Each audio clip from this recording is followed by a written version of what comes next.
আজকে একটা dragon fruit এনেছি আমরা। তো দেখো এটা আমি কাটছি এবং সবাইকে দিলাম। ড্রাগন ফ্রুট অনেক পুষ্টিকর।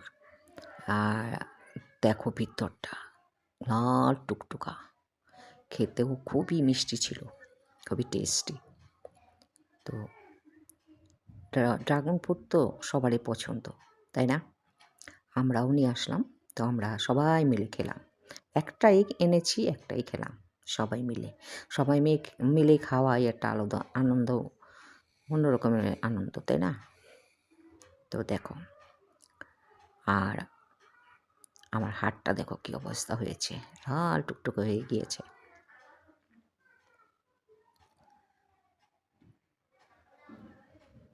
কেটে সবাইকে দিও। আমার নাতনি, আমার ছেলে মেয়েদের, আমার হাজব্যান্ড সবাই মিলে ভাগ করে খেলাম ড্রাগন ফ্রুট। তো ঠিক আছে, ভালো থাকো, দেখা হচ্ছে আবার নতুন ভিডিওতে। আশা করি তোমাদের ভালো লাগবে। ভালো লাগলে লাইক, কমেন্ট, শেয়ার করবে, ফলো দিবে আমাকে বেশি বেশি করে। টাটা।